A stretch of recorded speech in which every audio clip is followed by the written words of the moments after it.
Today's guest is someone whose voice is not only necessary, but deeply healing.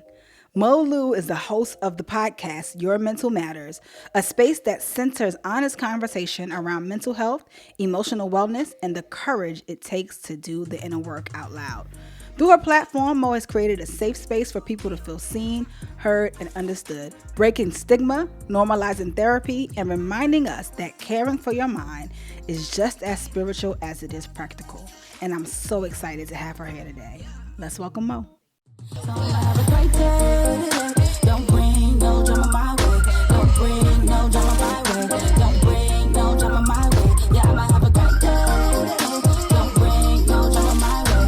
Don't bring no drama my way. Don't bring no drama my way. Yeah. What's up, everybody? It's your girl Lish Speaks, and welcome back to another episode of my podcast, I'll Just Let Myself In. It's the podcast where we don't wait for an imaginary permission slip or some seat at an imaginary table. We let ourselves into our God-given doors. And it is the podcast where we really, truly believe in the women who are doing the work. Yeah. And today I have a guest who has been on our podcast before. You might be my first repeat guest. Ooh, actually, yeah. Is she our first repeat guest? Portia's been on once, not twice. That don't count. Portia and Anika, yes. Portia was my first real repeat guest, but okay. My first repeat guest, solo guest, is someone who I have known for almost 20 years. Yeah. We have watched each other grow up. Mm-hmm. I used to say I watched you grow up, but then I'm like, no, we watched each other. We see each other. Yes. And someone who I really do believe has a vested interest, a heart posture, a desire to see good done in the world when it comes to mental health. She runs a podcast called Your Mental Matters. She is a mental health professional. Yes. Yes. And she believes truly that if we could be better mentally, the world would be a better place. Yeah. Ladies and gentlemen, welcome to the table, Miss Mo Lu. Hi. Monique. Hi, guys. In the building. Yes. Welcome. Thank you for having me. Absolutely. I love you. So I was coming. Yes. Like, we don't even got to do no, like, cause I be trying to be very like selective. I'm like, please. I'm really excited to be here for the second time. Yes. And just catch up with you. Cause life be life in, but like, I feel like, in good ways, right? Yeah. Like in good ways, I feel like there have been changes from the last time I was here until now. There have just been a lot of positive changes, but then also like life just be doing its thing. So sometimes I'll be like, wow, life is crazy. Good. But all right, well, we're gonna get into that. But first, before we get into it, Mo, I know that you guys know that I have the best segment in podcasting. It's called What I'm Stepping In. It's where I show you the sneakers that I'm wearing for the episode. And today I have on the Nike Sacai Cause collaboration where, this blazer, Nike, really is one of like the most, to me, unique shoes that Nike has ever made. So Sacai already is very unique in their design and their cut, how they do things.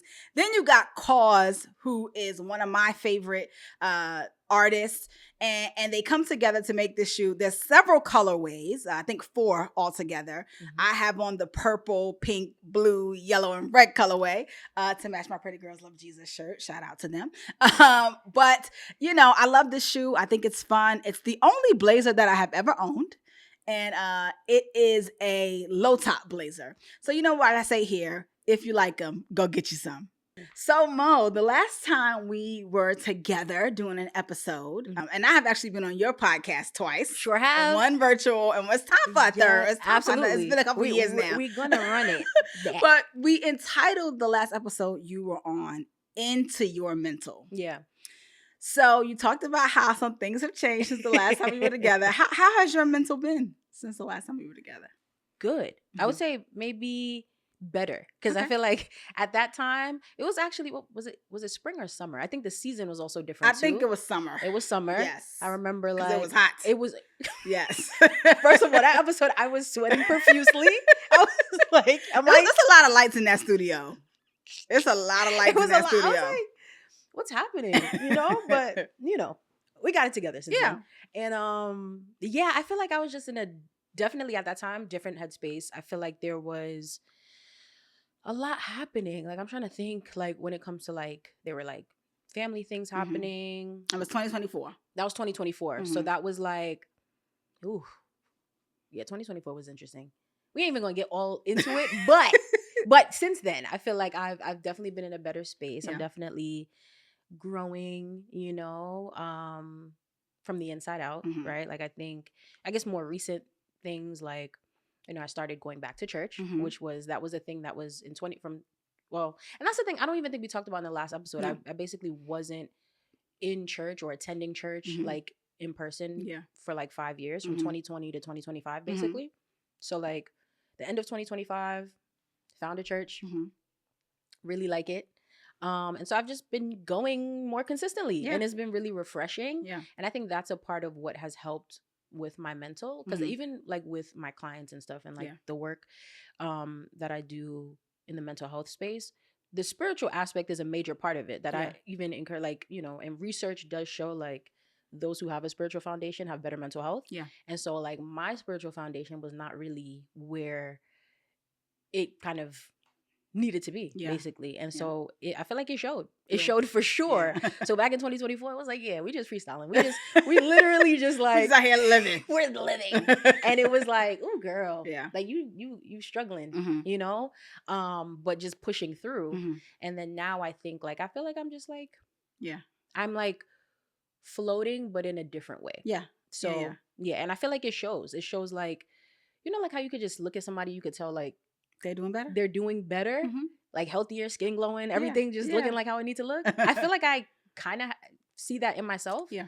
And I feel better. I feel less stressed. I don't feel like I'm like carrying and dealing with everything on my own in a way that I did maybe a few years ago, because God's presence was missing. I mean, God didn't go nowhere, but I wasn't, as far as making him like very much so present in the center, like praying, right? Like actually intentionally reading, wanting to like hear from God and know like, okay, what do you think about this? Or even like asking myself like, what would God say about this? How would he feel about this?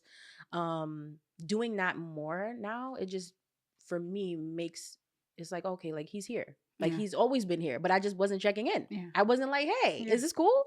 And probably in 2024 there was a lot of things that wasn't cool. Yeah, because you knew it wasn't cool. It wasn't cool, but I just wasn't, I didn't even have the mind at the time. I was just like, so definitely better, I would say.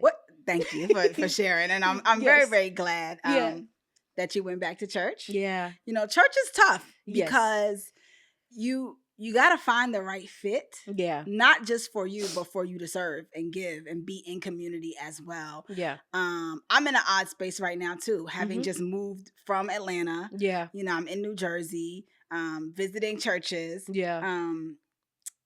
And not really necessarily finding anything I love or feel called to, which is more important. Yes. Right. So I've been really prayed up and asking the Holy Spirit to reveal. My husband and I have been asking the Holy Spirit to reveal to us where we should be. And it's difficult, right? Because, you know, you have places where people expect you to be. Yeah. They expect you to go to this church. Oh, for sure. With these people. Yep. You know, your friends or people you grew up with. And I'm just in a space where, and I don't think I've said this on the podcast publicly, but the people in my life know. Yeah. I'm not doing that. Yeah. The Lord gonna have to tell me that that's where I'm supposed to be. Yeah. I'm not just going somewhere just because. Right. And half the people that you ask, why are you here, can't give you a spiritual or biblical reason. And I'm not doing that. I'm just not interested. So I'm proud of you. Thank you. For searching. Yeah. And then committing. Because then you can use searching as an excuse too. You're searching for 15 years. Oh, for sure. Right? You know what I mean? For sure. So, but I do want to know, what was like the straw that broke the camel's back when you was like, I need to go back to church. Enough is enough. I'm you know, this was cute, but it's time for me to go back to church. What happened? What was going on? If you could tell. I could tell. Listen, I mean, you know, we'll cut anything out if need be. Yes, we'll cut it out if we need to cut it out. Yeah, and shout out to my mom, because my mom's here, but you know, she know what was going on too, and she will even tell you too, during that like five year stretch of like just freestyling. Yeah. I was looking. Like I was me and her together. Like we would go to different churches together and feel it out, and we would talk about it after. Like, how was that? Yeah. How we feel? We would go like same thing. Me and my husband. Listen, like, okay, what did you think about that? Listen, did that sound like false doctrine to you? Me too. We ain't going back there. No, literally, she laughing because she know. Yeah. And and my mom, she's also very honest. So she'll be like, something about that, and I'm like, my mom, she's been Christian for almost 20 years, so she knows what she's talking about. Yeah. And and we could feel it, so I was looking, but I think while I was looking, I was also just like dibbling and dabbling in worldly things, right? Things of the world. I think one of the main things that I feel like was affecting me during this time period was like relationships, romantic relationship, situationship, right? Like, trying to figure out like, okay, like I've been single for like most of my life. Like I've had like maybe 1 or 2 boyfriends that wasn't really nothing for real. Yeah. And then you run a strict program no Mo. pretty you run a very strict program because okay. It's strict, but I feel like, and I don't think that's a bad thing, but somebody gotta listen. Pass the test. Have to. But then I found myself too, kind of being less strict. Yeah. Too. Like there were moments where I was like, these boundaries that I've had in place, because of like the foundation that I come from, like, growing up in church, right? Being a kingdom kid, right? Knowing like what you don't accept and what you, what's cool and what's not. I found myself being a little bit more lenient. Yeah. Closer to the end of the stretch. And then I was like, oh, this is why you keep the boundaries. This is why you keep it strict, because the minute that you start letting it, like you let 1 or 2 things slide, people think it's splish splash, right? Yeah. And so whenever you settle, you get less than what you settle for. Absolutely. I say it all the time. Absolutely. Yes. So I definitely went through, in the dating relationship realm, I went through some moments. There were moments where I settled, and I feel like I dealt with the consequences or the repercussions of that, which were painful for sure. And I think for me, I was like, I don't want to keep going through this. I mean, some people might be like, you wasn't like, it was 5 years, right?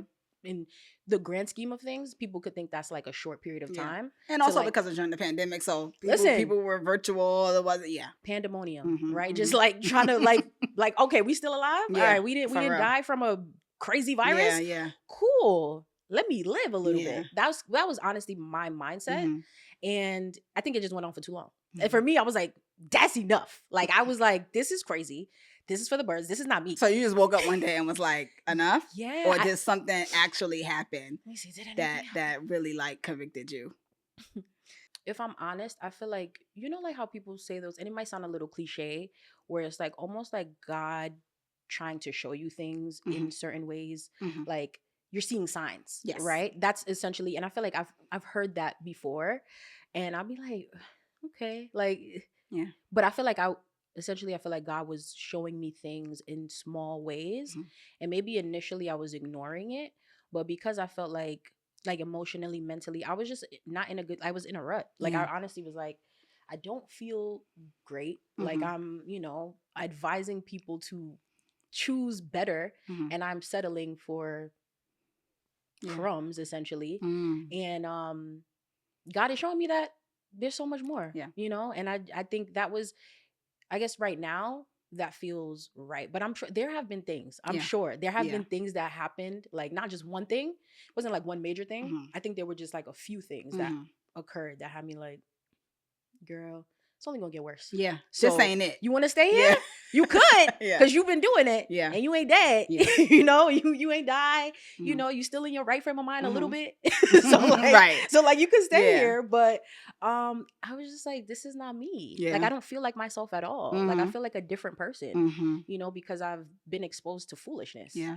So I think that was the main thing. And then of course, like having like a mom who's like very present and always preaching to me even when I don't want to hear it. It was what you're supposed to do. Yes, it was a thing where I just constant like reminders of like who you are. Yeah. Like you know who you are. Yeah. Like what you doing. Yeah. This is what you want. Yeah. I'm telling you. It's not gonna be good. And so for me it was, and I think a lot of it was centered around relationship, romantic relationship with like a man. Yeah. Like there's, one person in particular I'm thinking about, but okay, shall not be mentioned. But that went on. You shall not be named. Listen, went on for a couple of years. I'm just like me feel like hitting the same wall. Like, are you good? Yeah. And I was like, no, you cool? Yeah. And I was like, I don't know. Yeah. I'm just figuring myself out. Yeah. You know, like figuring me out. Do you feel like you needed that time though? And I'm gonna tell you why I'm asking that. I'm asking that because I think, sometime when you grow up in church, I never had a wild out season, but I had a summer. Yeah. The summer of my 21st year, I was outside. More than I needed to be. Yes. And thank the Lord, I didn't do anything too crazy. I didn't do anything I couldn't take back. Yeah. But I was outside. Yeah. Partying, drinking, things that I should not have been doing as a disciple of Christ. For sure. Okay? For sure. And I wouldn't say I needed that time. Yeah. But what I will say is it showed me that there was nothing to that. Yeah. Like, okay. We had fun. Yeah. I'm not gonna hold you. Yeah. I had a time. Yes. And that's back when I'm dating myself because I'm 30, about to be 38. So 21. Yeah. There was no Instagram. Listen. There was I was hailing a taxi, not calling an Uber. Right. People, when you went to a party, people like talked to you and danced with you and bought you a drink. So I had a great time. Yeah. But I also needed, and I say that in quotes, that time to realize that this ain't all of that. Yeah. And the fact that we got to do it every weekend, Thursday, Friday, and Saturday night to feel anything, it's cool. Yeah. But I have never had someone like that again. Yeah. And I could have plenty of times. You know what I mean?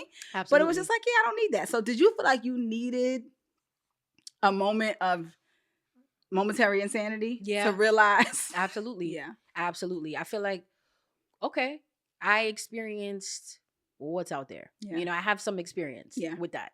And I'm cool. Yeah. Like I don't necessarily feel like I'm missing out on anything. You know, and maybe there was subconsciously, because I don't think it was a conscious thought, like, oh my gosh, I need to go experience this thing, experience life to figure out who I am. But I think in the midst of it, I was like, oh, that's exactly what I'm doing. Yeah. And I hate it. Like I'm not happy here. Yeah. Like, and it shows. Like I'm stressed. I'm crying. I'm not sure how I feel, a lot. Starts to mess up how you feel about yourself too. Absolutely. Absolutely. Yeah. Because it's like, what? Yeah. So I think I needed that for sure. It was humbling. Yeah. It was a humbling experience. And then it also, I feel like, brought me back to God. Yeah. Because it's not like a thing where I was like, I don't believe in God anymore. Of course. But I definitely was not consulting with him about my decision making. I was like, I'm gonna just do me. Yeah. And yeah. And I think every person who becomes a Christian at a young age goes through that. Yeah. Some of it is physical where you can see it. They're going out there. Yeah. They're freestyling, as you would say, they're wilding out. But some of it is in the heart. Yeah. Where they're doing all the right things and they have not missed a Sunday, but they have a pornography addiction. You know what I mean? They have not missed a Sunday, but they have rage and anger issues. Yeah. You know what I mean? They have not missed a Sunday, but they lie all the time. Right. And you get to a place where you're not consulting God, like you said, about your day to day.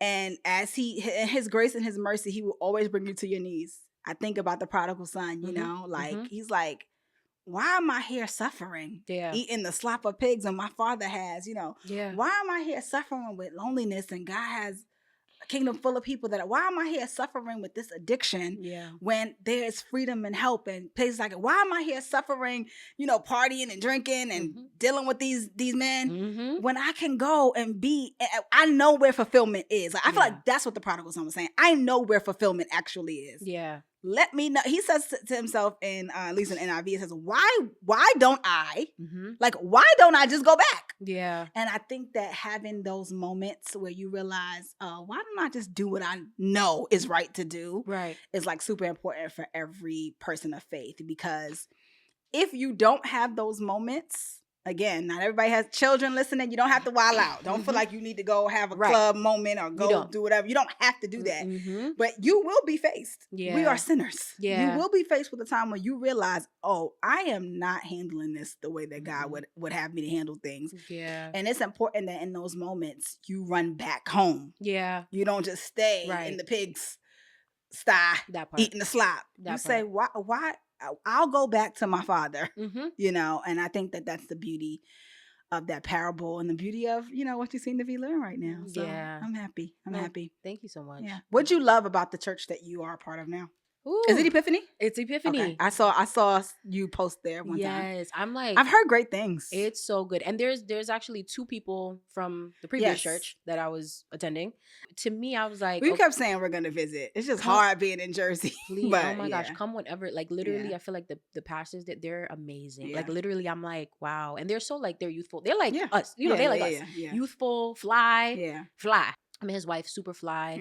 And they're just, it's just genuine, like a genuineness that like, it feels familiar. It feels like home, you know? And so that was something that I didn't feel when I was visiting during that 5-year tenure of like searching. I was like, listen, I need something that feel like home. And like, you know, this actually, you know, provided that. And I already feel like I've been challenged there. Like, you know, like the worship, I'll be bawling my eyes out every service just because I'm like, oh my gosh, I'm wretched.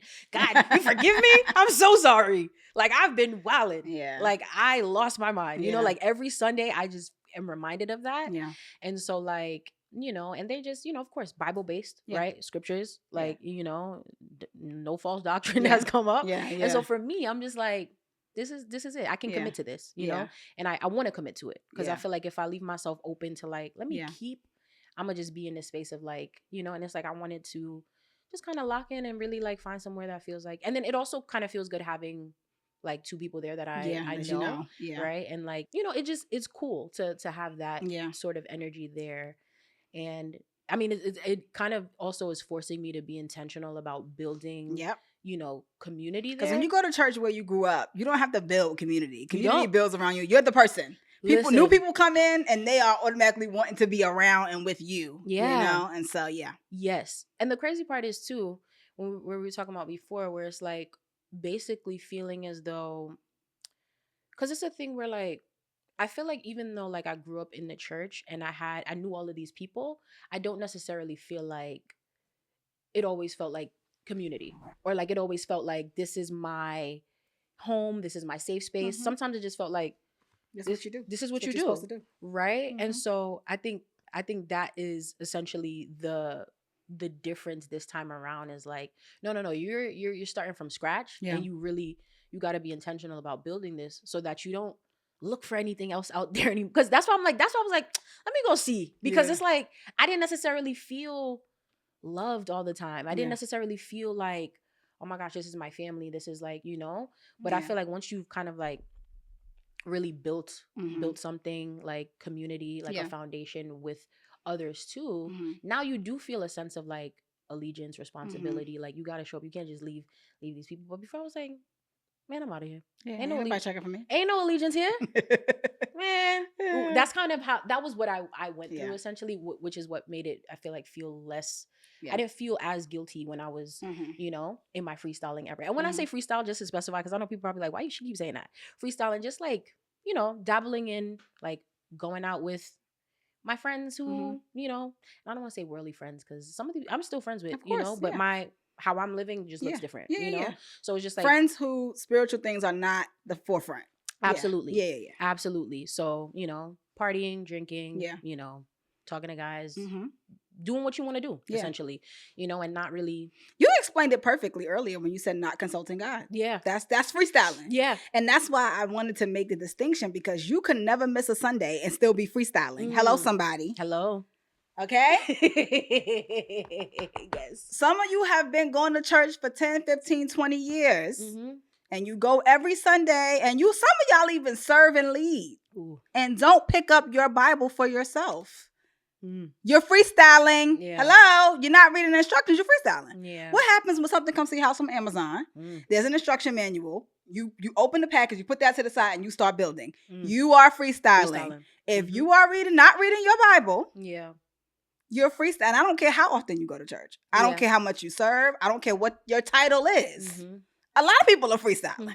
You just had the humility to call a thing a thing. Yeah. Right? Yeah. So I wanted to make that distinction, because I think, like I said, I feel like everybody who, especially if you start church young or grow up in church, you go through that. Yeah. And you have to call yourself out and say, I haven't been consulting Christ in my behavior. Right. I haven't been consulting Christ in the way that I behave when I get angry, the way that I behave when I feel disrespected. Yeah. And the way that I behave when I'm lonely or sad. And it's good. It's good. You mentioned, finding this church and the pastors and leaders there being youthful. Yeah. I feel like one of the reasons that most churches across America are struggling to retain youth. Yeah. And women specifically. Yeah. Which it has always been. Women go to church. It's hard to get them in. Yeah. But women, young women, young millennials and Gen Z, women are either leaving church in droves or just not joining as their parents did. And I think it is a matter of the church's ability to connect to women. I think it's a matter of patriarchy and the damage that it has done. But it breaks my heart because, like you, I also believe that having that faith base, having that third space in a church is crucial to our mental health. What would you say to a young woman who maybe has had a freestyling era, right, but does feel something missing, and wants to go back to church, but is just struggling to find a place that she feels like respects her as a woman and values her as a woman? What would you say to someone like that? Ooh, that's good. The first thing that came to my mind is pray. I would say pray, even if it feels strange, because I feel like for me, being kind of like out of like church and out of even practice of like praying and like reading, it felt strange when I was like getting back into it. Like, I'm praying, God was probably like, girl, what? Like I was, thinking like God was like, girl, what you doing? Like, girl, bye. So I was over here like, just like, hey God, like, dear God, so like I said, right, like shy, like bashful with it. I said, just like pray, just start praying for what you want, what you're looking for. And then I think if you do find a church that feels right, just go a few times, right? And see what they say. See like what is, because sometimes they have their moments where like they're announcing things or they're talking about things coming up, or even see like, they have like segments where like sometimes a woman comes up and she, see what the culture is like there. And then after that, start talking to the people. Start talking to the people, like the ushers, the staff, like, I haven't gotten a chance to talk to like the pastors directly yet, but they feel accessible. Like they feel like if I needed to ask them questions, I can.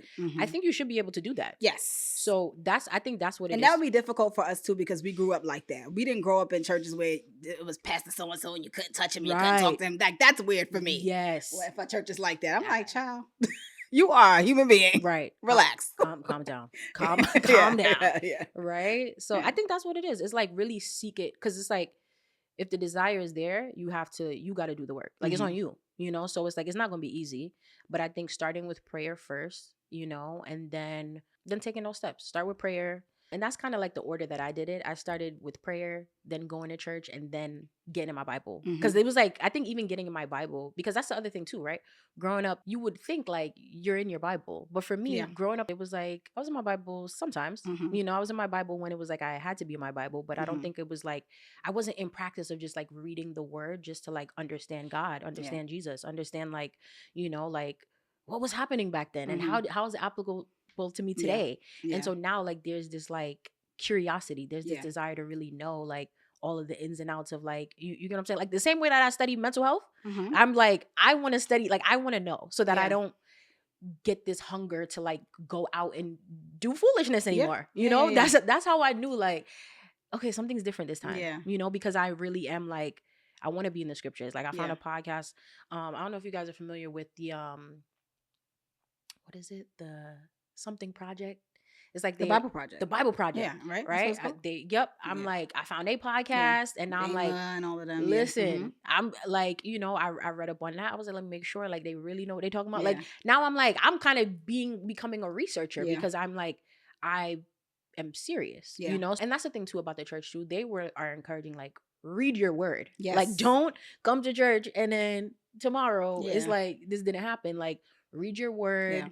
I remember that first week, the pastor said like, read the book of Psalms. Like Psalms is, because he read out of Psalms, and then he was like, if you haven't read through the book of Psalms, just read the book of Psalms, because it has every emotion that you've ever gone through as a human being. It's there. Is in there. So I started reading Psalms, and I was just like, I don't even know that I knew that. Yeah. That every emotion was in there. You know, like I know, there's specific scriptures that are always referenced and mentioned. Yeah. But like I don't even think I knew that. So I think just becoming intentional, seeking out. You want this thing, seek it out. Yeah. And don't like be kind of relentless about it. Yeah. And I think love that. Yeah. That's good. That's good. That's good. I have so many thoughts. Yeah.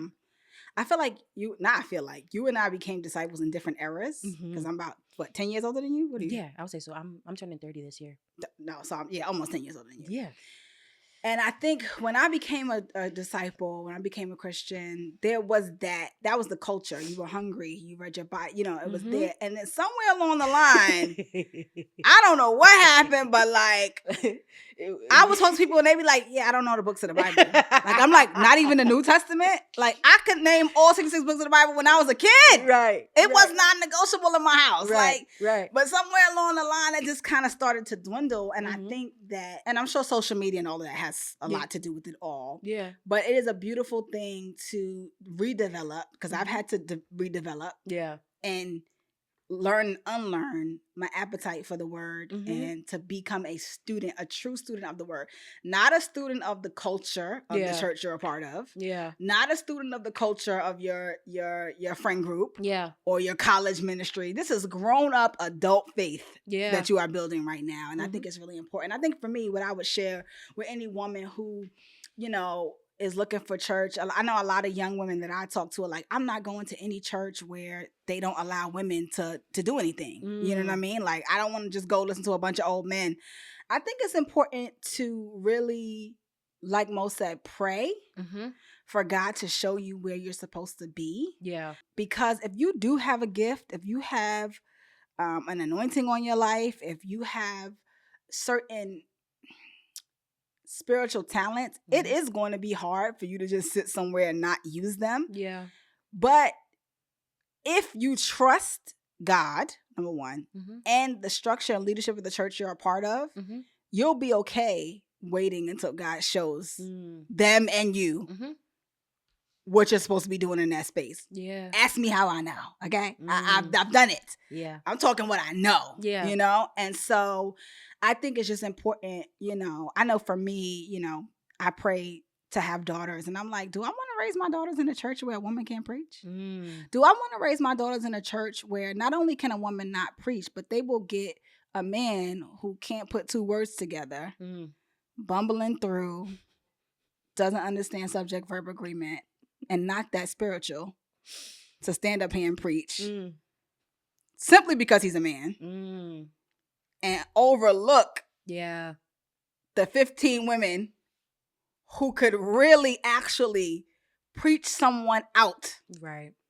of what they're going through, preach someone in to the season God has for them, but we're just not going to let them do it because they're women. Craziness. I don't know that I want to raise my daughters in a place like that if God gives me daughters, Yeah. So I've been really praying through that, right? Yes. Because a church could believe in women's gifting and the minister just happens to be a man. I don't mind that.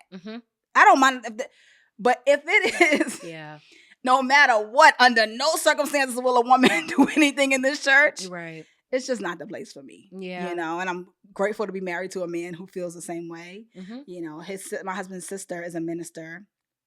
Fire. Yeah. Shout out to my sister Julie. She can preach, she can teach, she can pray. Yeah. The world would be a lesser place if she just wasn't able to do that. Right. You know what I mean? I think about people like Sarah Jakes. Amazing. Yeah. What if Bishop said, no, you're a woman? Right.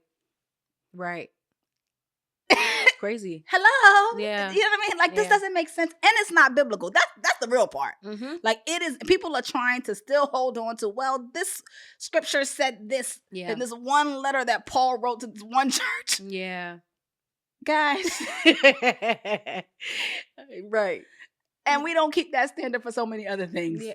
P.S. That part. Biblical things that were also said. Yeah. But I want young women to know that change is slow. Yeah. And patriarchy in the church is just like patriarchy in the world. It's not going to change overnight. But look for signs when you go to a place. One, look that the Holy Spirit is active there. Yeah. That's more important than what women's roles are. Yes. Okay? Yeah. And then look for how women are treated, how women's gifts are nurtured or cared for. And more importantly, I think this is the thing that I'm also very, that my husband and I are just really looking for in a church. I'm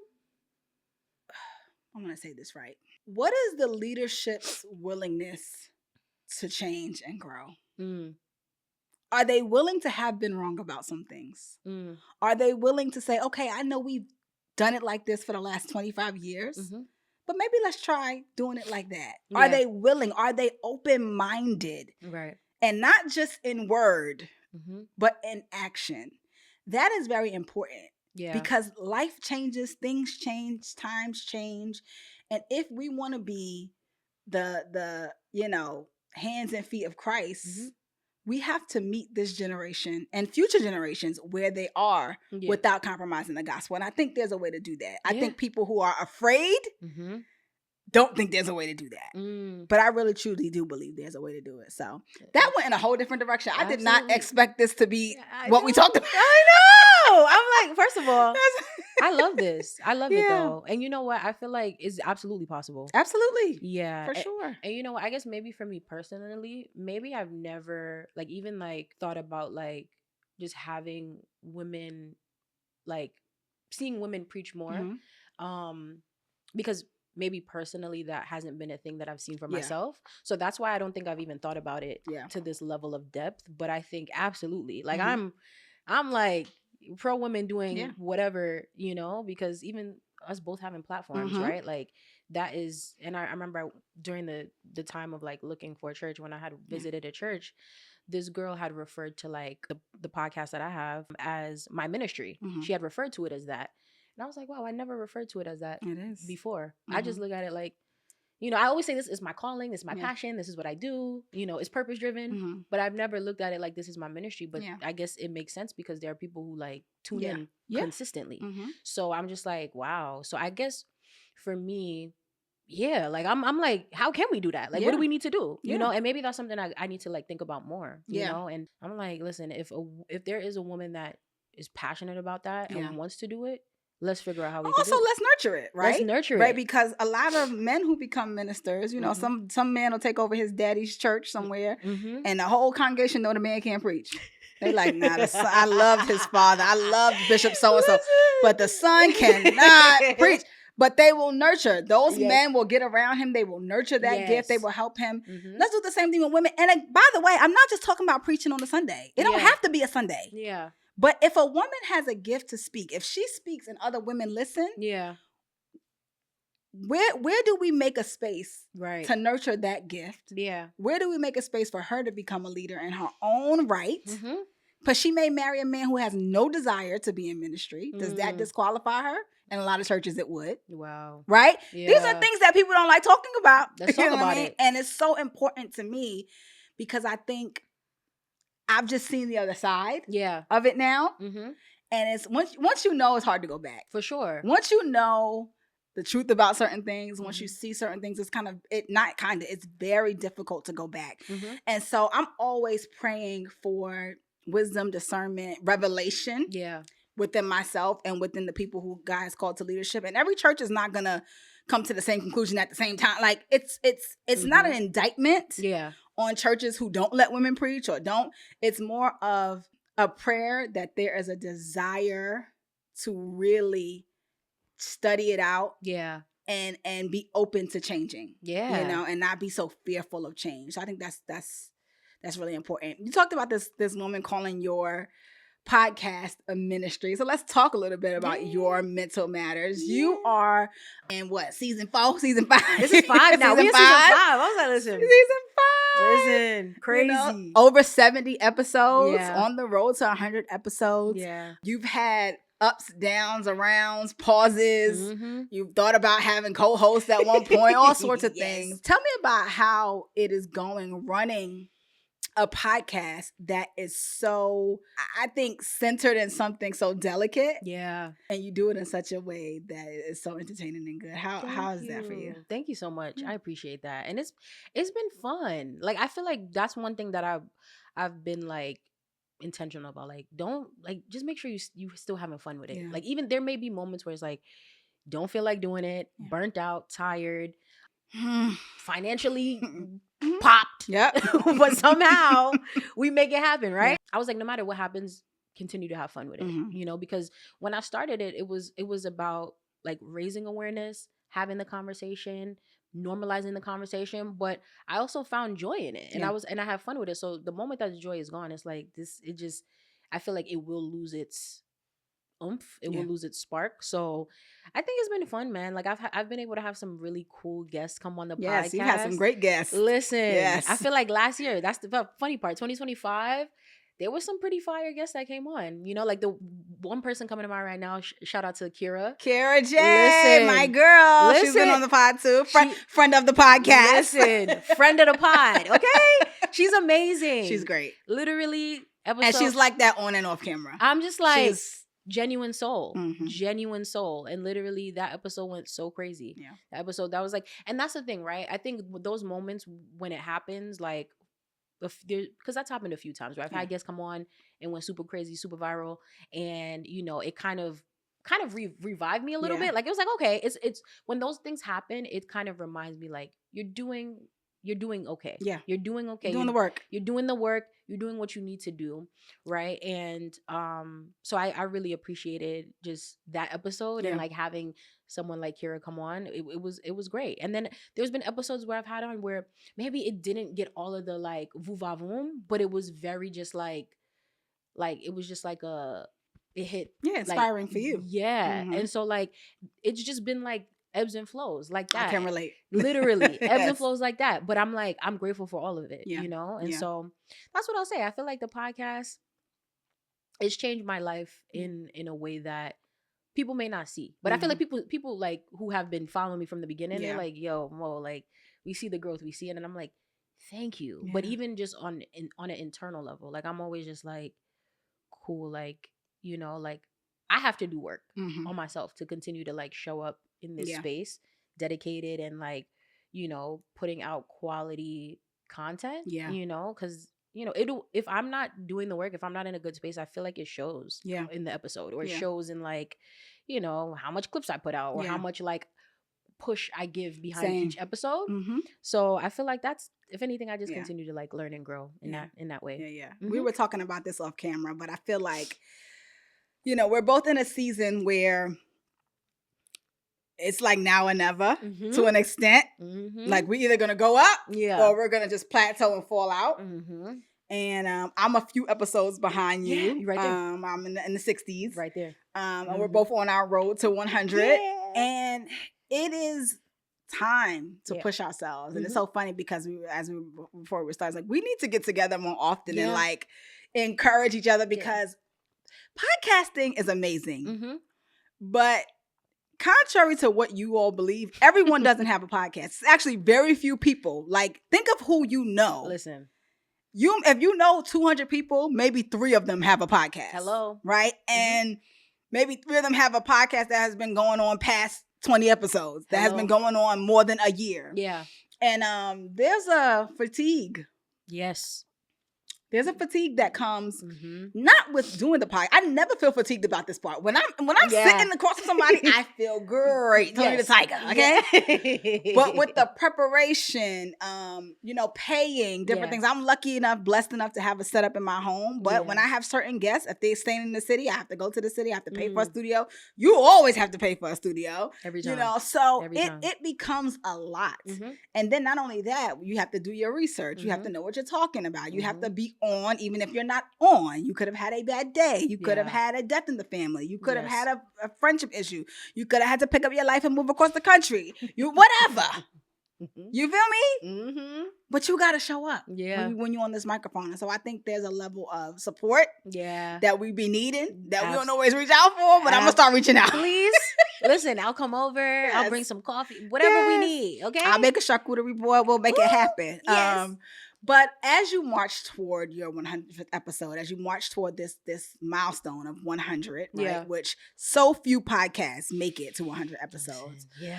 What's your hope for your mental matters in not only the mental health space, but in the online space, like as a brand? Yeah. What's your hope for it? I love that question. Ooh. I think my hope for it is that it just expands, right? Beyond like, because it's grown a lot, but like it expands even more, right? Like it gets to the, like the Black effects, right? It gets to certain, like being able to like partner with bigger, like companies, right? Organizations that really like, back podcast, right? Like in a way that will lead to, for one, the conversation continuing to get out there, right? And continuing to reach people, but also we want some money. I'm not gonna lie to you. Like I'm not going to lie to the people. This is not non-for-profit. it's for a profit. It is for a profit. I'm sorry. I put in. Listen, this is the part where it's like, because I do believe to a certain extent, because I feel like I come from that era of like, you gotta kind of earn your stripes. You gotta work for what it is that we don't do handouts over here. But I feel like, my opinion, humbly speaking, feel like I've put in a lot of time. I've put in a lot of money. I've invested a lot, energy. And so, I feel like it's time for a return, So I think, I guess 2 things is like to kind of partner with like a really like big, and even if it's not like a company, even maybe just have like a really big guest come on, which can bring on like different eyes and ears that could lead to that, right? Like it's not necessarily like it got to happen in this way, but something happening that really causes a switch in the system to where like all of the, like the fruit is there, So I think that's something that I see as like maybe short-term goal, maybe like long-term. Like, I'm not necessarily putting like a number on it, but I see that happening for the podcast. And then of course, like some residuals, right? Like we want to be able to like, okay, like this wasn't just for funsies. This wasn't just like a, and I don't look at this as a hobby. Like some people might refer to it as that, but I don't look at it like that. Like my heart is in it for real. Like a hobby, you'd be like, I could take it or leave it. Like when your heart is in it, is deeper than that. So for me, it's definitely something where like, those I'll say those 2 things for now. I love it. Yeah. I'll be definitely praying about that. Thank you. We're gonna support each other more because I have some goals too. I really want this 100th march toward 100 episodes to be epic. Yes. I'm trying to always secure guests and do all the things, and also while staying true, right? Because you don't want to become a person who just does things for the algorithm. Right. Let me just make sure I get people to say things that are going viral. Like there are podcasts, and this is no shade to anybody. I love y'all all. Yeah. But there are podcasts that I feel like prey on people's like most terrible thing that ever happened to them. Yes. And like, of course it's gonna go viral if the girl's like, I got dragged by my ex by a car for 2 miles and then he beat, like, of course that's gonna go viral. You know what I mean? Yeah. Like, and again, that has an audience for a reason, right? I be watching like, oh girl, like, but when people come on my couch, I want them to feel good. Of course. And I want the people who watch to be pushed toward action. Yeah. One of the things that's in my purpose, because we all, or you should, if you're doing a podcast or anything really, you should know your why. Yeah. My why for what I'll just let myself in is twofold. One, personally, I need to always be reminded that I don't need to wait for anybody to let me into anything. If God has said go, the light is green, you need to go. Yeah. But 2, I have a real conviction that we have way too much inspirational, encouraging, how to stuff online, and even it's become a part of our everyday speech where we are just always preparing to do something and never actually doing it. And my desire, because I am a part of the conversation of how-tos and all the stuff too, but at least when you finish listening to this, I want you to feel like, okay, now it's time to get out. It's time to get out. Yes. Absolutely. And my homegirl Jess, shout out to Jess, the Just Ask podcast. She has a clip right now that I love. I don't know if it has gone viral, but it need to go viral. The clip says, I'm about to be is not good enough no more. And when I tell you she clocked me on a few things, because I'm about to be, I'm about to do, I'm gonna to death. Okay, but when are you gonna start acting? It's time for execution. And so I really, that's one of my purposes for this podcast is to push people, nudge them, encourage them, challenge them toward execution. Yeah. But I really do also, it's not for profit. Like I said, it's for profit. Okay. Yeah. It's to encourage and help you, but it's not going to be for free. All the time. Yeah. And so really just trying to find new and exciting ways to make sure that, to make sure that I am doing what I need to do business-wise. Yeah. For the podcast. Yes. But yeah, I love that. All right, y'all. So I am starting something new here, which is a new segment of the podcast. Mo is my first, you're my guinea pig. So we're going to see. Okay, I'm ready. We're going to see how this goes. I'm ready. But I have some questions for you. Yeah. And you got to answer whether you are in or out. Okay. On these things. Okay. And then I also want you to end off with sharing something that you have incorporated in your life and then something that is definitely out. Okay. Awesome. Okay. Ooh. So when it comes to your podcast, right? Let's say someone wanted to be a guest, but you did not align with their profile. So right now I'm going to use this person. If Nicki Minaj wanted to be a guest on your podcast right now, are you in or out? Okay, I'm going to say I'm in. Okay, tell me why. I'm going to say I'm in because from where I sit, she clearly got something going on mentally. She got something going on mentally. The mental matters. Listen, it's a mental health podcast. So though they said the spirit left Kanye and went into her. Lord have mercy. Listen, because I heard he want his full name back now. Child, he want it back. So listen.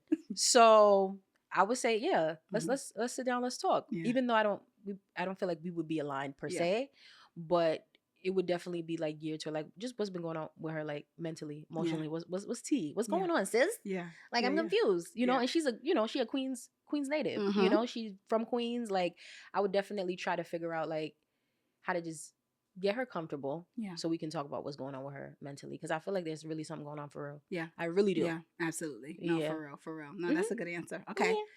So when it comes to, your relationships, right? Yeah. We have a lot of people nowadays going non-contact with parents. People's cutoff game is strong. If you do something they don't like, they don't want to be friends with you no more. All the things, right? Yeah. When it comes to reconciliation of a person who has crossed a boundary for you, right? They've triggered you in a certain way. Are you in or out? When it comes to reconciling with them. Ooh, this is a hard one. I know. You ask my mom over there, she know who her child is. Sometimes I'll be like, please, baby, you went and done. Like, you did what? Like, but I'm growing. Okay. I'm growing. Ooh, Lord, this is a little hard. Because I feel like my initial thought was to say I'm out. Just because of the space that I'm in now. I feel like I for most of my life, I ran a strict program. But I feel like that period where I was being not too strict. Yeah, you let some people in that didn't deserve entry. And I learned. I was like, ooh, this is why you stay. Yeah. But I do feel like people deserve grace, right? And nobody's perfect. People come from different walks of life. So, I guess I'm in. And I'm not saying that like excitedly. I'll be in, but we gotta see how you come in. How you coming? Yeah. Like you could put your pinky toe in. We'll see. Yeah. I'm with you on that. I'm in, but you got to do some work. Absolutely. And if you don't do the work, I'm back out. For sure. For sure. Okay. Last question before you get into kind of what's in and out for you. Yeah. When it comes down to your spiritual life, right? Things that are difficult for you to change, things that are difficult for you to work on. If God said to you, hey, in order for you to make it into heaven, you got to change this one thing that you've been struggling with. Ooh. Are you in or out? I'm in. I hope so. I'm in. Yeah. I mean, it might be challenging. Yeah. I mean, I've been working on it. Yeah. So I feel like I'm in. Yeah. I'm in. Okay, good. Yeah. I want to meet. I want to see, like, you want to be in? Absolutely. Yeah, I'm in. I love it. I love it. Okay, so for you, before we get into our final question. Yeah. What is something that you have allowed into your life lately? And what is something that you are completely kicking out? I would say more joy. More joy. Like more good experiences, more positivity. and I mean, I feel like this has been on brand for the episode, but just God, you know, God is in, okay, you know, and it's not perfect, right? It's not perfect. Like some days I'm like, or some, you know, some weeks I'm like, I'm in the word, listening gospel, and I feel like that's another thing too, like just listening to gospel more. Me like, too. You know, I can't play. Listen, I still got my playlist though. I still got my playlist where I be like, all right, we gotta taper this a little bit because you know, it's for the gym. It's for the gym. Listen, moving the waistline a little bit. All right, the waistline be, you know, listen, the waistline need to move. Okay, it's cultural. That's why I feel like it's cultural. Can we have some grace? Like, it's cultural, and they don't need to. It's not moving in public. Right, girl, you're gonna need that waistline to move. Okay, don't lose the juice. Don't lose it. That's what I'm saying. Because when it's time to use it, hello. Okay. That's what I'm like. Certain things are just cultural. Like it's not nothing to it. Don't be on the internet with it. Don't be in the party with it. Right. But in your opinion room, absolutely. This is my opinion. That's how I don't know. Don't crucify me, y'all. That's what I'm saying. Because child of saints be ready to get you. Right. Because you know? I feel like also some people can sometimes be in ignorance. Like we're from New York and we're Caribbean. We know. Well, I'm Caribbean by association. Yes. But you Caribbean. I'm from Brooklyn. Listen, I'm Caribbean. Absolutely. Very much so. So it's like some things it's like it's not trying to be like too like worldly. Right. But it's just this is kind of a part of like my DNA. And I feel like before gospel, that's what I'm like, now? What? And then I've been getting some tunes from church as well. Like they be what? Yeah. I'll be like, I need this. I gotta add this to the playlist. Yeah, I'll tell you one thing. CHH, Christian hip hop, Christian R&B, it is lit. There's some artists like Madison Ryan, like there's some Christian R&B girlies, Francesca, like people who really will be like, oh, nah, this is fire. Like, you know what I mean? So you can use that as well. Yes. I've incorporated more spiritual things, of course. Gospel, more Bible reading, you know, even more like Christian based podcasts. Because before that wasn't necessarily in my, you know, in my ethos. Yeah. I was over here just watching like regular podcasts, like, you know, that like make me laugh. Yeah. So yeah, just more joy, more positivity, more spiritual things. That's what's in. What's out? What's out? Ooh. Emotionally unavailable men. Is out. Is out, baby. The signs, give me one sign. Yep. I'm sneezing. I'm allergic. I don't. Please, out. Get away from me. Yes. Emotionally unavailable men. Yes. And like women too. Yeah. Let's get into what you like because emotionally unavailable women as friends. Ooh, clock it. Not on my watch. Not y'all of emotionally unavailable, emotionally immature, mean. That's out. You know, mean. Can't speak about what they feel and get all weird. I have no space for it in my life. Right. I'm like, okay. Yeah. Not literally, Iyanla, like from the motion. I'm like, I can't do it because I'm so emotionally intelligent, and and you know that sounds arrogant when you say it's just the truth. Yeah. Right. That I will always be the one making sure we have the talk. Yeah. You start acting funny towards me. Now I'm the one initiating. Hey, are we good? It's not fair. And I don't want to get on the soapbox, but no, I'm here. One of the things that's out for me is being unfair to myself in friendships. That part. Relationship don't matter no more because I'm married and my baby. Period. We good. Yeah. But in friendships, I realized, you've been a little unfair to letting things off the hook, letting people do things to me that I would never do to them. Yeah. I'm like, that's out. Yeah. But anyway, this is about you. No. I'm listening and I'm here. Yeah. Absolutely. I feel that too because I actually, which we didn't really touch on, which is not really super relevant right now because I'm in an okay space now, but I went through a lot of things with friendship as well. So I think just like mean girl energy, that's out. Emotionally unavailable men, that's out. Self-sabotage is out because I've parked there. Tell me more. Yeah. So I feel like I have just even, and this is kind of related to the emotionally unavailable men, because I'm like, I know what an emotionally unavailable man looks like before he even get super close to me, right?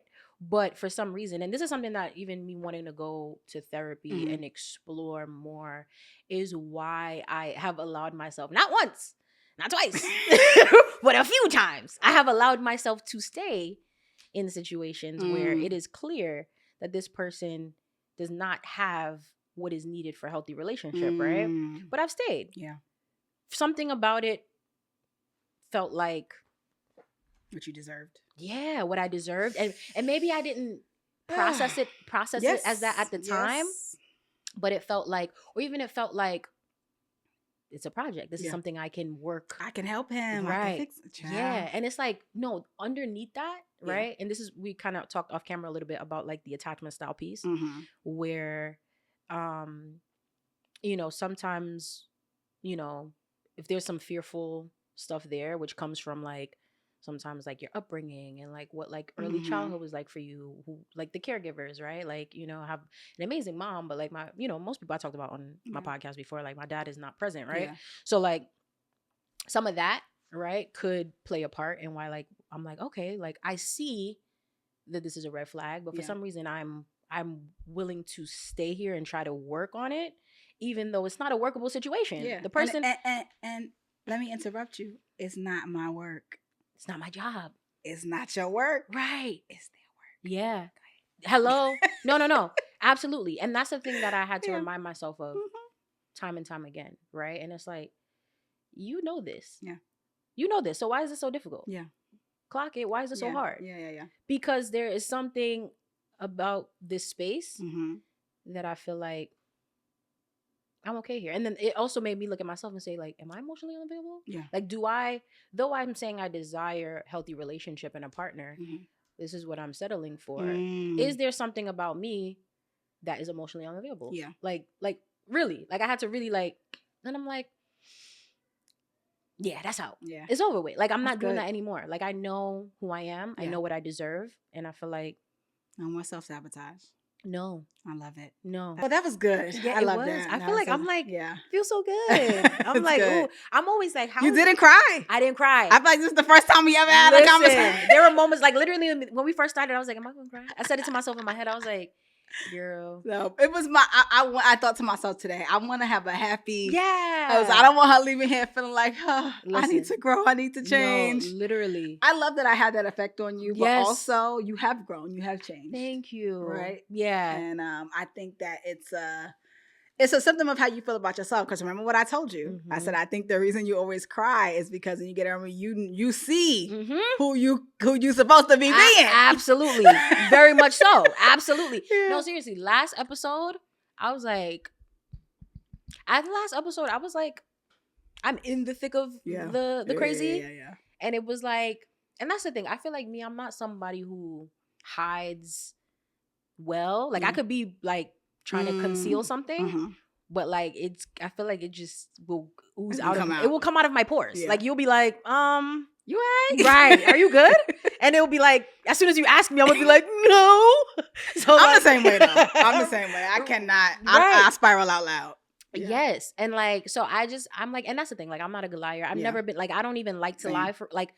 Lying be feeling like this is like why it's torturous. Yeah. So I actually would rather live my crazy like more outwardly. Yeah. But then I realized like, no, you're a professional. You actually have to like, you gotta get it together. Like even when so at that time when we recorded, I was like, I look crazy. Like even when I look back at it, I'm like, girl, you looked fine, but okay. In my brain, I was like, you look like you're going through it. Like you look like I can see that, but that's life. Yeah. There's plenty of episodes that you could look back on me and could tell. Listen. Something ain't right, child. Something is not right. So I definitely get that. As you know, being that you've been on the podcast before, we like to end our podcast with a question. And that question is, in the grand scheme of things, what do you want your legacy to be? I guess I would want my legacy to be that I did everything that I said I was going to do, you know, like everything that I had set out to do, everything that I had envisioned, I did it and then some, right? And then I was able to bring people along with me. I feel like that's what my legacy is to date at this moment, is that I'm a good-hearted person. I'm a good person. My soul is pure. Yeah. I might have my moments where I'm a little crazy, but people know, like, I'm consistent, so I don't ever question that, like, I'm always like, I feel like that, like, I could confidently say, I feel like that will be my legacy. Like, yo, Mo she was solid, Solid. Yeah. And so I just wanted to be like, she did everything she said she was going to do. She was like a go-getter. Mm-hmm. She ain't stopped until she got what it is that she saw for herself.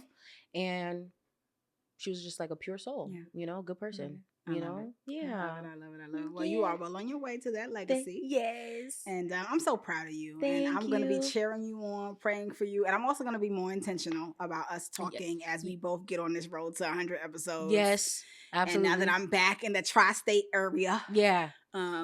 Us making sure that we look out for each other and keep our networks connected here. Yes. But I'm so proud of you. I've known you since you were, 13 or 14 years old? It has to be. I feel like, yes. I think you were 13. I'm proud of you, and I'm excited to see what you're going to do next. Yes. Alrighty? Thank you so much. Absolutely. This has been another episode of I'll Just Let Myself In the podcast, and I hope that while you're listening to myself and Mo talk about our personal stories, something in you was inspired to action. That inspiration might just be going back to church. It might be you reconnecting to God in a deeper way. It might be you going after a dream that you have. Whatever it is, I pray that you didn't just hear it and feel inspired, but that you actually feel encouraged to act. If you are listening on Holy Culture Radio, Sirius XM, channel 140 on a Monday night, 8 p.m. Eastern Standard Time, we thank you for listening there. If you're watching on their YouTube, we thank you for watching there. And if you're watching on my YouTube, Lish Speaks, we thank you for watching here. Listen, please go ahead and subscribe and hit the notification bell so that you do not miss any episodes. We've incorporated something new. We're doing something called mini moments, where we take my favorite moment from an episode and we put it in a 7 to 10 minute block. For those of you who may not be able to sit through a full episode, or you may not have the time for a full episode, or you love this podcast so much and you watch every full episode, but you have a friend who you've been sending it to and they just can't find the time to sit through a whole episode. These mini moments will be a great opportunity for them to get a little bit of the flavor of what we do over here at I'll Just Let Myself In. And then they can decide if they want to stay. We also have a Substack. So if you're interested in what I got going on, not just in the podcast, but in my real world personal life and thoughts, go ahead and hit us up on Substack. We love to see you over there. Listen, this is the podcast where we don't wait for an imaginary permission slip, but we let ourselves into our God-given doors. And I hope that you've been encouraged this week to do so. I'll be back next week, same time, same place, and I'll see you there. Peace.